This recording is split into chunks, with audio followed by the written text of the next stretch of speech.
everybody. Good to be with you tonight. I had nothing. Listen to some good music but heart. Before I get into my discourse. Oh, and trouble. Invite a friend. Let them know the boom is on. I'm talking about the octopus spirit tonight. The octopus spirit. Lifetime grab you a notebook. In vain. Get a pen. Take some notes. Hi, Sister Karen. Good night. God bless you. Glad you're joining us. But doubt, woe, and confusion.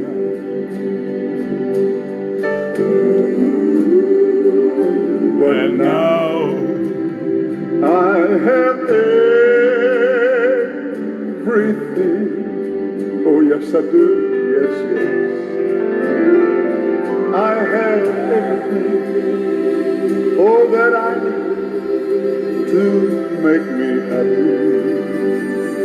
Yes, I do. Good night, I have Jesus. And good night, Sister Henry. Hi. The way. Yes, they sing good night. He has said. And he gave me life eternal. Yes, he did. Darlena. And now I have everything. Pastor Joyce. I have everything that I need. Ayana Jeffrey. The octopus spirit. Good night, Fazila. God bless you. The way He has saved me. Hi, Potana, how are you doing? How are the children? How's your mom? Say good night for me. And now I have everything. Rosetta, good night. How are the kids? Must be big, eh? You know you can make big plans. Oh, bless God. They grow like weeds, man. For the future.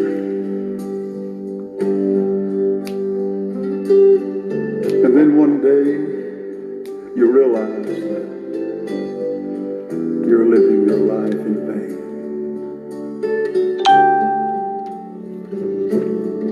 But if you'll do as millions have done, ask God to give you life's only meaning. And now, in Jesus, I have it. You can have everything. Yes, you can. I have everything that I need to make me happy. Praise God, yes I do. I have Jesus. I'm doing pretty good, thank you very much. And He'll show me. Everyone is doing the way. Good night, Monica Jones. Yes, He does. Hamid. For He saved me. How are the boys? And your mom. And He gave me life eternal. How Brother Pete? And now I have everything. Men's Affairs Bureau. Sing it now. Mr. All, Mr. Fun, Mr. Zoe. I have everything I could ever need to make me happy. I have Jesus to show me the way. Oh, I got one left, Rosetta. One left. I'll never get tired of saying it. He saved me. And He gave me life eternal. All right, Lydia. And now I have everything.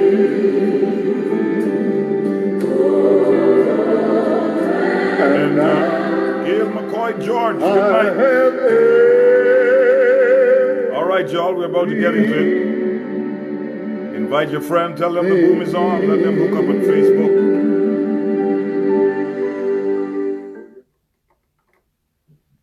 Joining from the Netherlands, we're glad you're joining. In Psalm 102, verses number 6, the scripture says, I am like an owl of the desert. This is the Lord likening himself unto an owl of the desert. Now, in order for you to understand clearly what he's talking about, you have to now do a little bit of study on the characteristics, on the behavior of the bird called the owl. And we are aware that in scripture there are some birds mentioned, and each bird has a particular characteristic, a particular manner of behavior that the Lord likens himself unto that particular thing that is exemplified in that bird. We see that the eagle expresses superiority. He is superior, far above all principalities and powers. I'm not talking about the bird now. I'm talking about the one who is superior, way above principalities and powers. We see in scripture, it refers to him as the hen. This denotes sympathy. He is the pigeon. There are scriptures that refer to Christ as that. It signifies sacrifice. The dove. It tells of the sorrow. The pelican talks about his solitude. The owl, separation.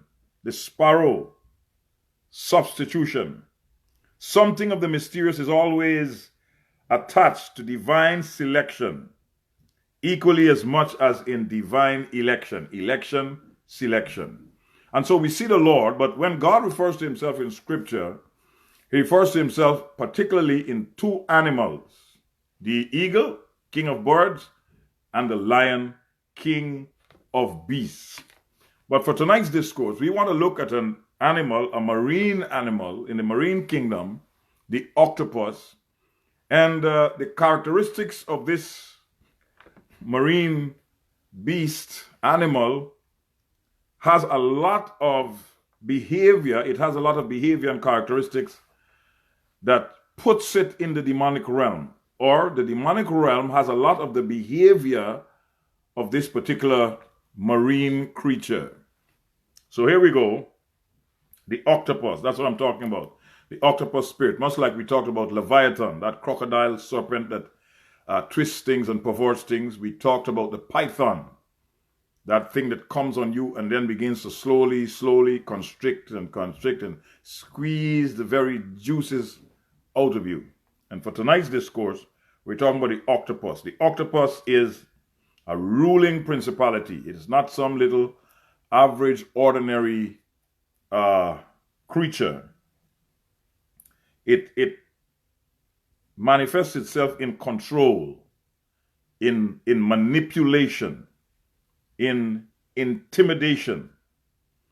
In the movie, we see the kids, we see this sea witch in the marine kingdom, Ursula, and she's moving around, casting spells and doing a lot of stuff there and trying to pretty much get the little mermaid girl to come over to her way of thinking and to hurt her father, who is the king of the sea. And so this marine spirit, much like Ursula in the kids thing, is a very powerful spirit. Now, how does it operate? How does the operation of this octopus have anything to do with the demonic? How do I know if an octopus spirit is trying to get a hold of me? I'm so glad you asked. Of course, you didn't ask anything, but I'm telling you anyhow. The octopus, when you see how it operates, it uses its 8 arms to grab, to snatch, to hold, to constrain, to confine.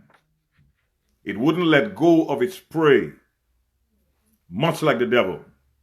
The book says he walketh about like if he is a roaring lion, seeking whom he may devour. What does that have to do with anything? Well, here it is. He grabs you. Whatever it was that you were doing, you are now restricted, constrained from doing it, because this confining power, this grab of the octopus, it has got you in its tentacles. It has got you in its arms. and it would not let go. No matter how you try to make progress with your life, you notice that the hurrier you go, the behinder you get. You're operating in economics, it's called the law of diminishing returns. The more you seem to put into this thing, the less you seem to get out from this thing. And that's how you will know when an octopus is at work, because it grabs, it holds, it constrains, it confines, and you try to shake yourself violently to make a move in life, to get up in life, to live the good life, to make progress with whatever it is that you're trying to make progress with. But instead of progress, it's retrograde steps happening to you all the time. You can't seem to go forward like the elephant tied to the 10-foot chain. You're just doing the 10-foot shuffle. You go thus far and no further. Something is confining you. I'm giving you signs how you know an octopus spirit has got you in its grasp. Number 2, it's one thing to the next. One thing to the next thing. Because it has this ability to regrow its arms if you chop it off. And so when you thought you got free from that one that's off, you thought you had 7 more to deal with, you look later on, you see that this thing has grown back its 8th arm all over again. That's why I'm saying one thing to the next. Just when you thought you were free from whatever it was, it finds its way through the back door, a side window, through a child, through a letter, through a person that you admire, and comes right back in your life. And there you go all over again, living the 10-foot shuffle, back in its grasp in one way or another. It loves sneaking back. The habit that you thought you broke, the cigarette that you said you stopped smoking, the marijuana that you said you stopped smoking, the coke, the crack, the whatever in that world, the behavior, the girls, the boys, the sneaking around, the one-night stands that you said you had given up that life. And here you go again, one thing to the next. Number 3, it is a master at hiding from enemies. I was watching a documentary on this octopus, and I was shocked. This creature is literally one of the most intelligent creatures that I've seen, bar none. It's like a chameleon. It can change color. It can change its shape. It can take on the shape of something else. It can look like a rock if it wants to, just so that the predator will not catch it. What a thing. What does that have to do with me? It is a master at hiding. Yes. Don't you find that at times you know preachers by their nature, by their whatever, and you know that this one here, this gal preacher here, she's going to say something that I will find offensive. So I'm not turning to her message. I'm not going to go to service when she's up there, because I know her life just seems to get me convicted. And I don't want to be a part of that. I want to live how I want to live, and I still hope that one day God will take me to heaven. Let me say to you again, you can't live like hell and go to heaven. The devil is a liar. It is a master at hiding, and it can hide in tiny spaces. It can hide in tiny spaces. You can't believe that something so big is hiding in a place that's so small. And many times you tell yourself, it's no big deal. That's what the world is feeding us now. Anything that God doesn't want, the world tells us, don't worry with the Bible, it's outdated. Don't worry with the preacher, they're a bunch of killjoys. They're a bunch of haters. Don't worry with that. Get up with the times. Be hip with the times. Flow with the times. Go with the flow. If you got it, flaunt it. And all kinds of stuff that they play down as small, as insignificant. But it's a monster waiting to take you out. And it will take you out. Look, I learned a long time ago. If you don't kill the thing will kill you. If you don't kill the snake will kill you. If you don't kill that toxic thing that's looking so innocent now, that thing will turn around and become a monster in your life. The octopus can hide in small, tiny little places. You could not believe that something so big could be hiding in that crack so small. And that's how Satan works. One crack is all he needs. And he's back in your life. Got you cussing. back in your life with the old boyfriend you used to have, back in your life, the old girlfriend, back in your life, sleeping around and wiping your mouth and afraid to go to the house of God because you know conviction is there. Even when people say nothing to you, they don't even know what you're doing. But a guilty conscience. They will hide. And there are people like that. They hide from deliverance. They camouflage themselves.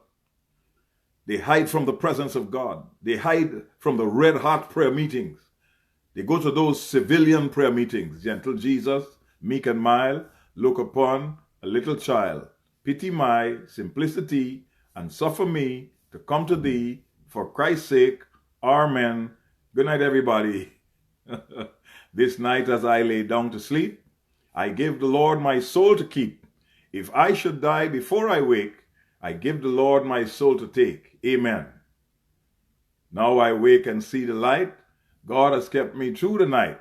Thank you, God, for morning light. Those nice civilian prayers, nice sounding, but all that they are is just religious platitudes. They don't mean much because you don't even know what you're saying. And there are people that will love to go to those kinds of places with those kinds of prayers because it doesn't stir the demonic power that's holding them.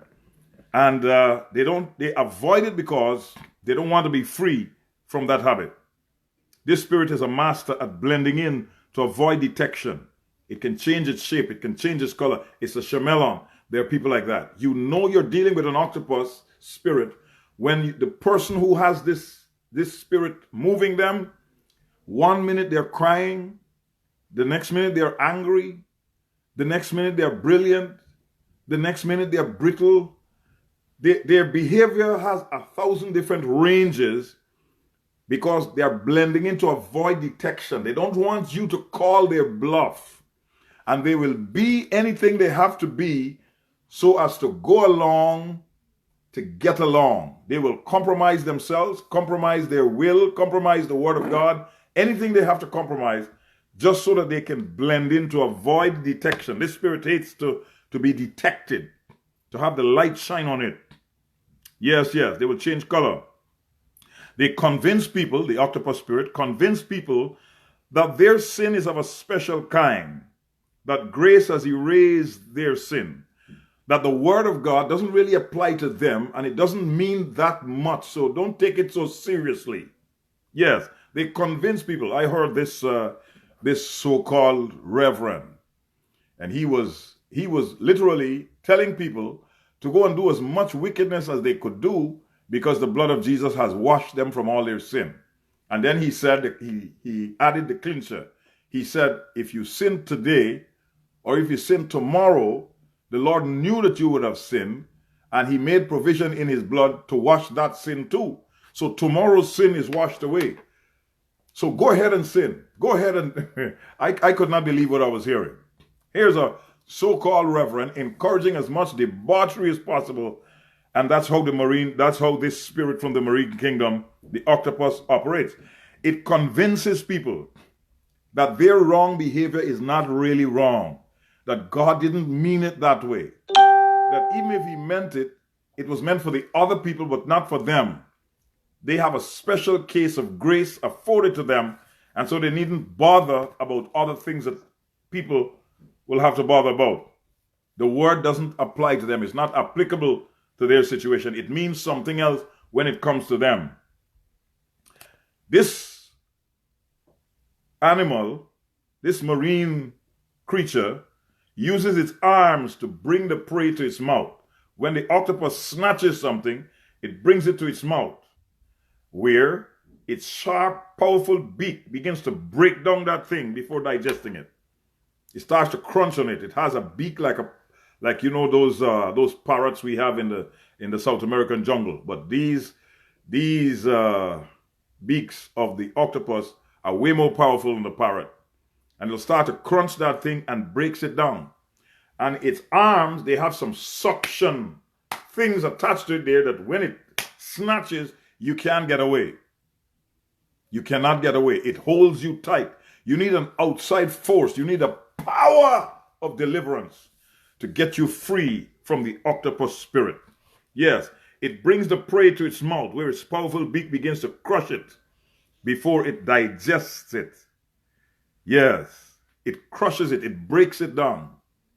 Let me warn you, believers out there, that the enemy, many times when he's bringing a Christian to ruin, doesn't start with a big thing. No. He has to break you down. Learn this principle. He has to break you down. So you begin to rationalize things. You begin to generalize things. You begin to explain away things. You begin to make excuses for little things. Oh, what's a little white lie? God understands.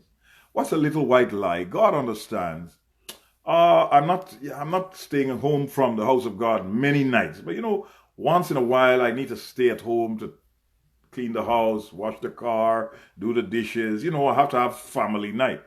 I have had churches give up the entire Sunday night service. Some have given up the entire Wednesday night service. And they have the nerve to call it a night with the family, knowing fully well that once people have that free time, they are not going to spend it with the family. They'll be watching a movie, they'll be out with friends, and basically what they will be doing will not enhance their Christian walk. So I'm not fooled with that bit of stuff. What is the enemy doing? The octopus is slowly breaking you down. Breaking you down. From your strong position, he just breaks you down 2%, breaks you down 2%, breaks you down 3%, breaks you down 0.5%. And when you're cautious and watching for him, he just breaks you down 1%. But he's constantly breaking you down until finally you explode into some kind of behavior and words come out of your mouth that you are shocked with yourself. Whoa! What just happened? You didn't notice the decline. As little by little, he broke you down, that spirit. And this is who you have become now. You're a slave to that behavior. Yes, you compromise a little at a time. Why? The octopus is breaking you down. It brings you into an addictive behavior. You become obsessed with things that you used to rebuke. You become obsessed with the evil that's destroying you. But you can't help yourself. Why you can't help yourself? Because it happened over a long extended period of time. You did a little bit here, you felt good about it, then you felt guilty. Then you stopped doing it for months and months and months. Then it came back enticing you. Hi. It winked at you. It smiled at you. It blew you a kiss. Yeah. And then you indulged a little bit there. Then you felt not so guilty now. And then the third time you indulge again. You didn't feel guilty at all. You said, what was I guilty about? And you get caught in a trap. You can't get out. You're obsessed with this behavior now. And it's become a part of your life. The spirit has found a crack and it has re-entered your life and it's making you very miserable. Yes, you compromise a little and it brings you into an addictive behavior. Now you're obsessed with things that are destroying you and you cannot help yourself. Yes. When you neglect spiritual disciplines, when I neglect spiritual disciplines, like prayer, spiritual disciplines, like fasting, like spiritual disciplines, like Bible reading, spiritual disciplines, like attending the house of God, spiritual disciplines, like fasting, spiritual disciplines, the spirit finds a crack and re-enters. Why? Because the spiritual disciplines have been neglected a little at a time. The Bible tells us, be sober, be vigilant. What does sober mean? Not drunk, not intoxicated. Be aware of your surrounding. Have your thinking on. Be vigilant. What does vigilant mean? Just that.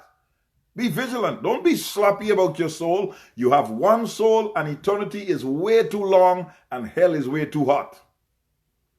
There are no escapes there. Heaven is way too beautiful to miss it. Eternal life. When I think of eternal life, sometimes I get a headache trying to grasp and really understand eternal life forever and ever and ever. Never to have to be bothered with stuff ever again. Me living forever. What we're going through here is just temporary. We can handle this stuff. We can handle this stuff. Don't allow anything to get you addicted. Addiction is idolatry. Any addiction is an idol. And God doesn't want you worshiping idols, and you know that. The enemy uses any crack, any opening. Look, I have a statement that I used to make back in the day. I used to tell the church, toehold, foothold, stronghold. Toehold, foothold, stronghold. Toehold, foothold, stronghold. It always begins with a toehold, where the enemy comes around and he plays this nice little game. Oh, you miss service 1 time, you miss service 3 times, you miss service 10 times. Toehold. After a while, missing service becomes the norm. So he's got to ratchet it up now and move from toehold to foothold. He is improving on you while you are getting less and less and weaker. And so now it becomes a foothold. You miss service for a month. Then it becomes a stronghold. You go when there's a wedding. You go when there's a funeral. You go when a baby is being dedicated to the Lord. And you don't feel any conviction at all about the house of God and about attendance, Hebrews 10:25, not forsaking the assembling of yourselves together as the custom of some is, so much the more as you see the day approaching. Because once you turn a toehold into a foothold, yes, Madam Cave, it becomes an uphill battle to fight to regain that ground that you had before. All of these churches that have given up the Sunday night service. Now, no evangelism is being done on a Sunday night, and no family time is being had on a Sunday night. Let's say, for instance, when they catch themselves and say to themselves, you know, we have given up this entire night that took us all these years to get people into the culture of Sunday night. Then we threw it away. Now let's have it back because we are missing out on stuff. And now for the people to go back, it's hell to pay because they have found something to do on that Sunday night. They're not coming back to the house of God. It's a shame to gain territory and then just to throw it away without even, the devil didn't have to fight the church to throw away their Sunday night. They just give it up. Why? The octopus spirit has convinced them. And in our culture back in the Caribbean in particular, they feel if something comes from North America, it has to be good. So they'll give up their nice food at the back of the yard, their fruits, you can pull it off from the tree. It has no side effects. It has no additives and preservatives. They want something in the tin because it's better if it comes from foreign. And the folks out here, they're glad to have things that are organic and they'll pay more to get that organic stuff. What's up with y'all? What's up with us? Why is it that our thing is always subservient to everybody else? Why do we bow and scrape as though what God has given us is less than? Come on, y'all. The fact that it came in the memo from HQ does not make it the word of God.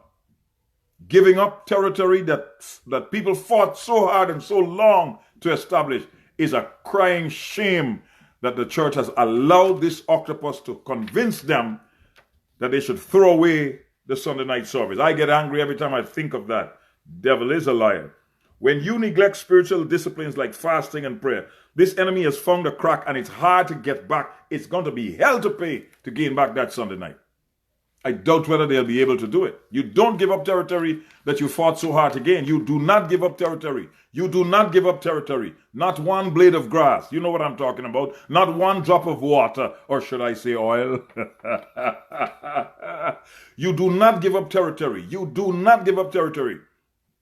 When you have gained ground, when you have disciplined yourself, you know how hard it is to fight this flesh, to beat it into subjection. You know how hard it is to fight with the spirit of lust. And then now that you've gotten victory over it, you watching a X-rated movie and you hooked on porn, the devil is a liar. You got to stay away from that stuff forever and a day. You don't go back to the beggarly elements of the world. You knew that you were a drunkard. You got some liquor in the house for friends when they come. You're playing with fire and you will get burnt. Stay away from that stuff. Don't try to see how much you could endure and how you can handle it. No. Look, Samson, don't play with Delilah. You cut your head and blind your eye. Don't play with her. Stay far away from it as possible. All right. Addiction is idolatry, I was saying before I was rudely interrupted.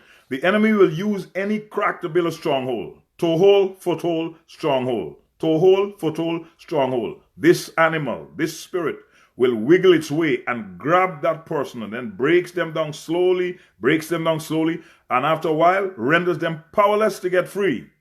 Now they're in bondage, now they're a slave. I asked a young man, did you think you'll stay so long in sin? He said, no, I only wanted to please my friends. I thought it would be a good habit to show them that I'm a man like the rest of them. And after decades have passed, he's a junkie. Can't find his way out of the mess. The pastor prayed for me. It got me. It got me. It got me. It got me. And he's in tears. Can't help himself. And doesn't want to help. He's just saying pray for me, but he doesn't want prayer. Well, he doesn't want the kinds of prayer that I pray. He wants them nice, gentle Jesus prayer. And we don't do civilian prayers up in here. We are militant people for the glory of God. Hey, yes, Ambi. When you stop praying, it's hard to start praying again. When you stop fasting, it's hard to start fasting again. And the enemy will turn that foothold into a stronghold. Strongholds are ways of thinking, wrong ways of thinking that have layers of wrong ways of thinking on top of each other until it becomes concrete. And that person feels to themselves that what they are thinking is right. There's a way that seemeth right unto a man, but the end thereof are the ways of death. What is the solution to this kind of spirit? What is the solution? I'm glad you asked. Number one, fasting and prayer. What does it do? It crucifies the flesh. Number two, stop covering your sin. One of the things that gets me real irate with folks who come for deliverance or who you know as a minister they need deliverance is that sometimes the Lord will give you a word based on the person's life. He tell you what it is that's happening with them. All right, what does that indicate? That word of knowledge indicates that God wants that person to know that he knows them, he knows what they're going through. So he gives this minister, male or female, a bit of information on them that would tell them there's no way this person is supposed to have this information, and it has to be God who told it to them. All right, you have crossed the hurdle. So what do you do from there? From there now, you, the person who needs deliverance, look, I have had to tell pastors all over the world, sometimes we who minister the word want the people to be free more than the people want to be free. We who minister the word want the people to be blessed more than the people who want to be blessed. We, the people who minister the word, want the people to succeed more than the people want to succeed. I knew this guy. He was a genius in a particular area of skill. I mean, he was world class in this particular thing. And I would encourage him. I'd always, try to egg him on. He didn't need much work. He didn't need much work. It was a natural ability that he took to levels that was indescribable. And one day while I was encouraging him, he turned around and he looked at me real stern. And he nearly used expletives. He said, look, Rev, I know what you're doing. I know that I can become great in this thing, but this thing is just a hobby to me. And even though I can take it to world class, I can stand on the stage with people who are good at this on a world stage, I don't want to take it that far. So stop encouraging me. He's screaming at myself, wow, okay, dog, all right, bro, just cool your jets. Because by then he was angry, and when he told me that in that tone, I felt Mufasa getting ready to roar. And so before we had to throw punches at each other, I thought, oh, let me shut my mouth. And then about 10 years later, I saw him again. And he came over and said, Rev, how are you doing? I said, I'm doing pretty good. He said, that day. I said, what day are you talking about? I'm pretending to forget now. He said, I know you remember that day. He said, there have been many times when I thought to myself, that man was only trying to push me to levels that I could get to. He said, now my life is taken up with so many things. I don't have the time for it, and I miss it. I wish I had taken your advice. I said, I wish you had taken my advice too. And then from there, he expected me to encourage him in that area again. But I'm not touching it ever again. I learned my lesson very well. You don't want to be encouraged in that area. I am not going to do so. I'm going to just yield to your will, sir. And every time I see that guy, he would come over, he would just look at me, and you'd see the tears welling up in his eyes. He wants the time now to get that thing, but life has caught up with him. The busyness of life, the bills. He said, the bills, it got me, Rev. The bills got me. I've got to pay the bills, and I don't have time for this thing. Look, when you have an obvious gift, an obvious talent, an obvious ability, your gift is supposed to make room for you and bring you in the presence of great men. Let me tell you, preachers out there that are watching me, there are times when you will want your people, well, it's not really our people anyhow, but you will want the people under your jurisdiction to make great success of their lives, and sometimes those people don't want it. There'll be times you want the people to be free. They don't want to be free. There are times you want the people to succeed massively. They don't care about succeeding massively. You can want deliverance for them more than they want deliverance for themselves. And that's the point where we're at now, where, you know, the Bible says, he that covereth his sins shall not prosper. So one way to get rid of this octopus spirit is by prayer and fasting, to get back your spiritual discipline, to admit your true condition. But what people do, they play games with the reverend. They play games with us. You get a word on them that you're not supposed to know, and they know it's a word from God. And then they start to look at you funny like, what else the Lord told you, Rev? Well, he didn't tell me anything else. And they start to cover up the mess that they're in. They hide and dodge. They play these stupid little games. And they're the ones that need the freedom. They're the ones that need the deliverance. And then 10 months later, the Lord gave you another word on them. Said, this is what the Lord said. He said, yes. And why didn't you tell me that 10 months ago? We could have got rid of this stuff. You would have been further down the road. He that covers up his sin shall not prosper. These games that y'all play with us preachers, it's dangerous for you. You sit there knowing you need freedom, and you're hiding and dodging and bending and ducking and carrying on like you got total liberty, only to bring up another mess later on down the road. You need your freedom. You want it so bad. When Jesus told the man, come, I'm going to take you outside of the city. I want you to see clearly. And he spit in the man's eye. The man couldn't care less. There's no complaint. He didn't care. He went blind and came back seeing. Spit on the ground and made clean, put it in one man's eye and washed it. He was clean. Called the woman a dog. It's not fit for me to take the children's bread and give it to dogs. The woman said, yes, I know I'm a dog. But even dogs get crumbs, Lord. She was not insulted. She wanted her freedom. When you want it bad enough, your pride is what's keeping you back from getting free. You're hiding all that stuff, and the devil operates in darkness. He operates in darkness. When you hide, when you cover, when you keep that thing in darkness, it festers and grows, and it prevents you from being free. Some people tell you they want to be free. They don't really want to be free. They're wasting your time. Nobody should get deliverance 2 times. Nobody. Because once you've been delivered, you are taught how to keep your deliverance. And if you go back and get 7 times more wicked spirits come and join that one, you don't need to come in my prayer line again. Get out of here. Get out of town. Get out of Dodge. We are wasting too much anointing praying for the one person 65 times because 64 times they were hiding. If you don't come clean, you can't get clean. If you don't come clean, you can't get clean. If you don't come clean, you cannot get clean. You're wasting our time. You are wasting our time. I thought I'd drive this point home. You are wasting our time. You don't really want to be free. You want to play games. Go play your games. Let somebody else who will come. Look how many people were around Jesus when this woman touched the hem of his garment. She was reaching. She couldn't care about the law. She was not supposed to be present there. Her issue with the hemorrhaging, the law said you can't be in a crowd, lady. You are unclean.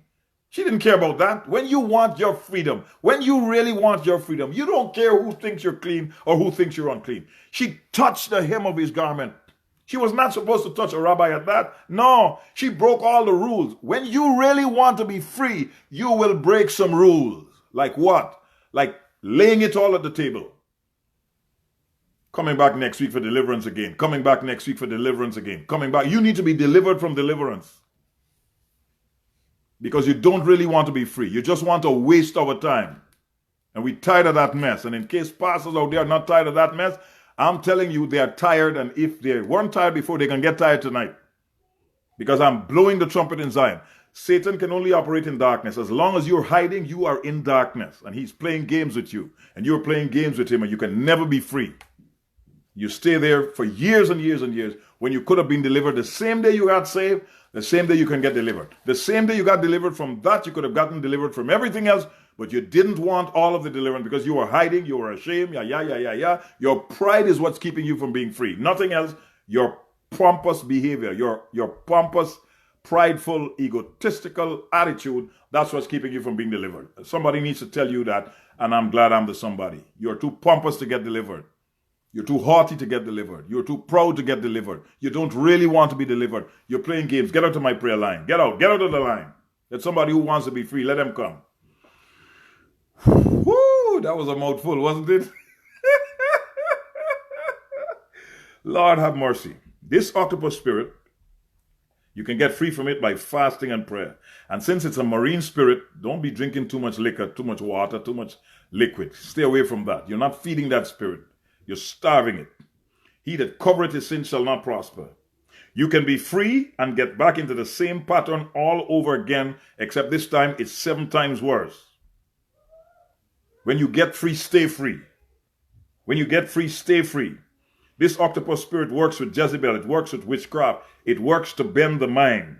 You must give Christ all of you or none of you. Some of you doesn't work. He wants it all. To deal with this spirit, you've got to cut its head off, not its arms. The arms regrow. They regrow. The arms regrow. Yes. It's a mind-reading spirit. This octopus spirit, it's a thinker. It's a very intelligent animal. Mind-reading. It's a memory-erasing spirit. You'll be, just put on the remote out here, you forgot where you put it. Memory erasing. You just heard a sermon. You can't remember the principles that you just came from church. Everything has left you. Memory erasing. You know you had money. You don't know where you put the money that you worked so hard for. Memory erasing. Kashamo. Hey. Memory erasing. You can't remember things. Or you remember only a part of the thing.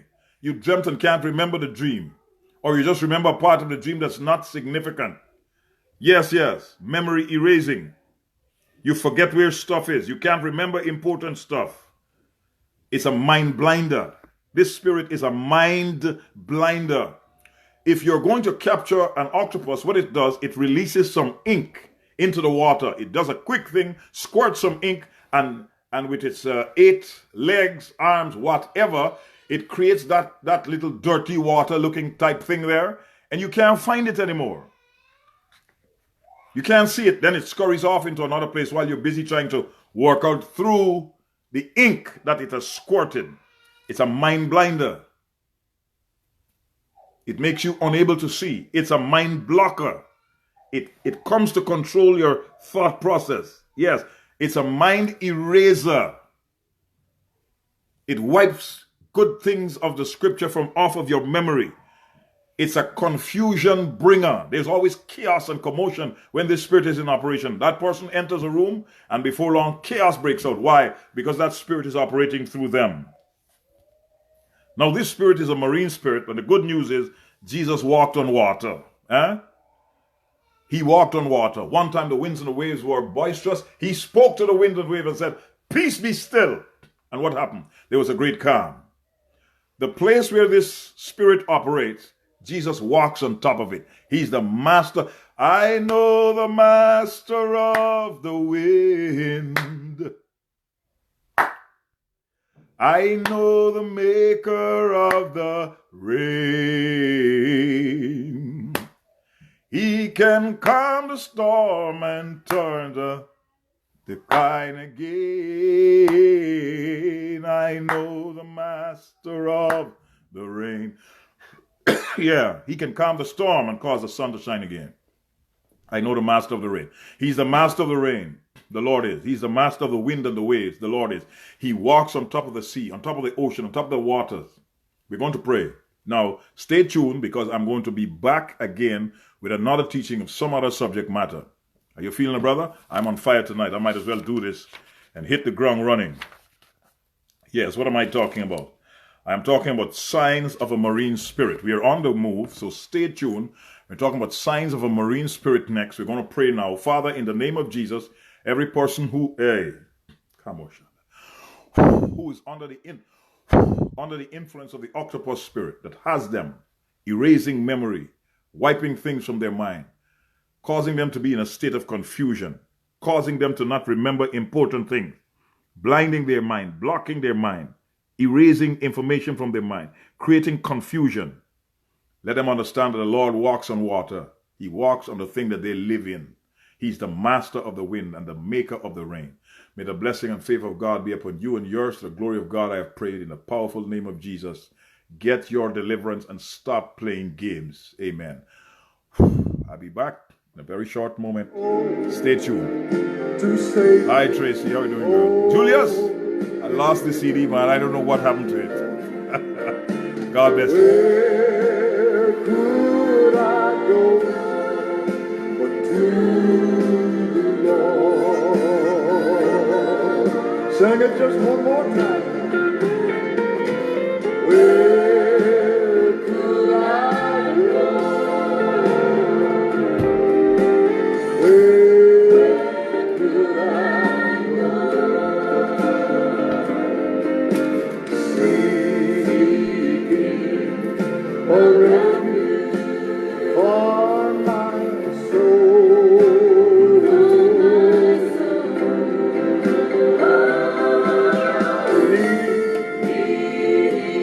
Needing a friend, all to help in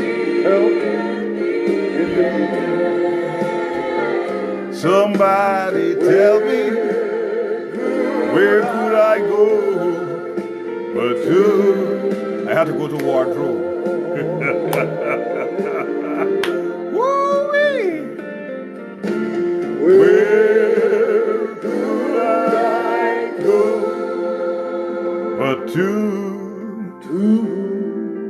the Lord? my precious Lord.